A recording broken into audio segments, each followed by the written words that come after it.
Hey everybody, welcome back to another video with Lim Reviews. Today we're here to check out the brand new Poco M3 Pro 5G that just launched here in Malaysia. Now, I've been using this device here for almost 2 weeks now, so I definitely have a lot of my experience to share with you guys and let you know whether this is the device that you might want to purchase. So before I do that, I just want to give you a quick introduction about the Poco M3 Pro 5G over here.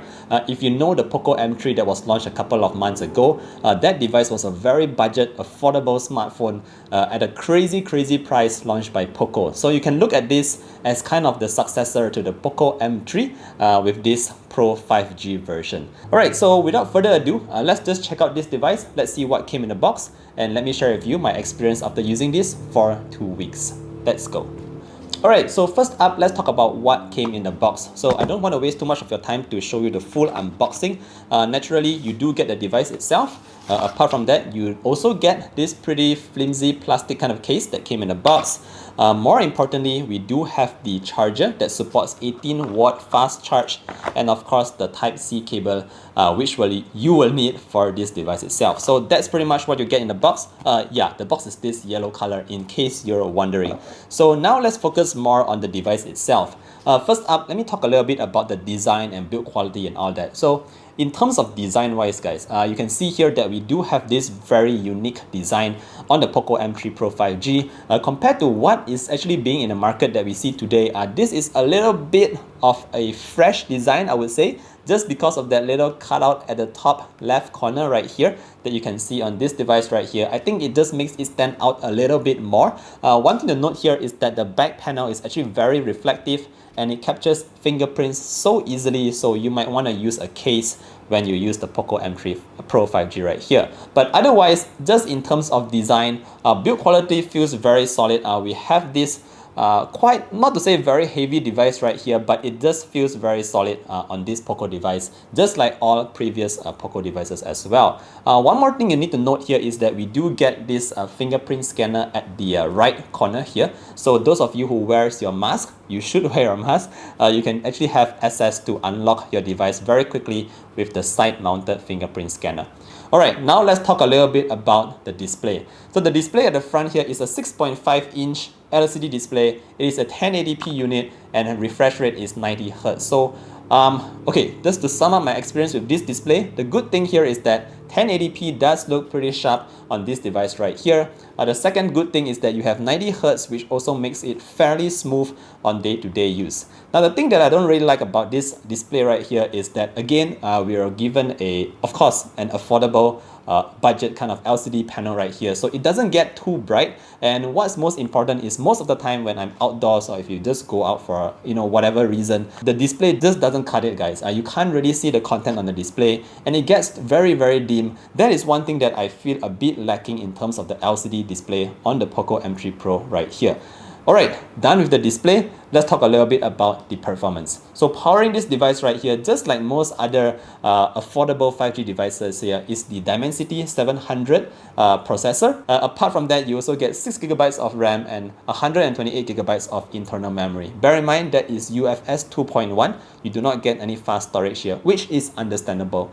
So in terms of performance, I must say that the good news here is that since using it for 2 weeks, Poco has consistently pushed out software updates for MIUI, and it just keeps getting better guys. So it was used to optimize the performance. The updates also reduced system lags and all that, and it did work pretty well. So initially the device was a bit laggy and all that, but after 2 weeks, I'm safe to say that it is fairly smooth right now. I don't face a lot of lags and the whole UI system has been so much smoother compared to when I just got the device for the first time. But in terms of gaming, I want to talk a little bit about gaming here because if you play Mobile Legends, PUBG, or even Genshin Impact for that matter, the trick to play it smoothly on this device here is obviously to go down to medium graphics settings.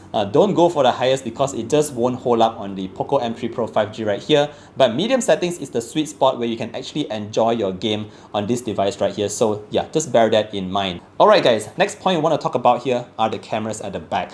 So as you can see right here, we do have 3 sensors right there. First of all, we get a 48 megapixel main sensor, we get a 2 megapixel depth and another 2 megapixel macro sensor at the back. So just from that alone, effectively you only have one main sensor that you're probably going to be using, and that is the 48 megapixel main sensor. Alright, let's take a look at a couple of pictures here.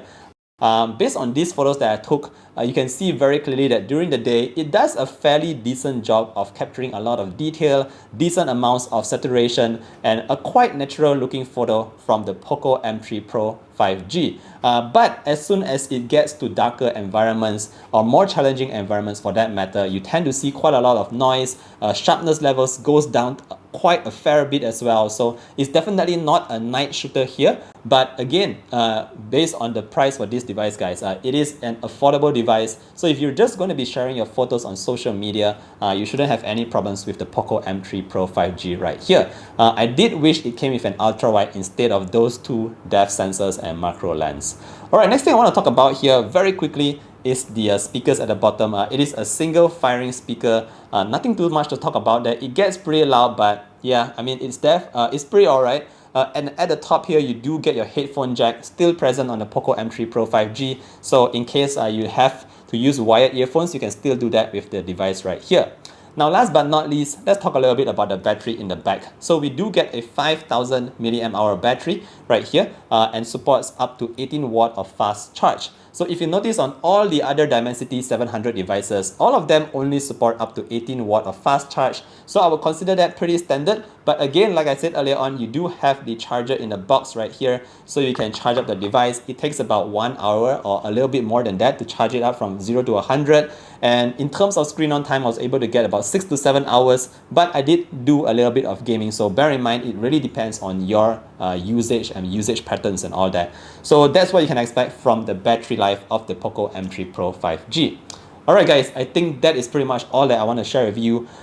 If you are looking for the most affordable 5G device, this might be the one to check out. Also, if you're in the market looking for a brand new, affordable smartphone, you might also want to check this out because it does come with a couple of stuff. I know not all of you care about 5G right now, but in terms of the specifications and all that, you do get a decent specs here with the price that the Poco M3 Pro is asking for. So that's what you can get with this device. Alright guys, I hope you like this video. I know it's a bit long. Please give me a like if you like this video. Support the channel.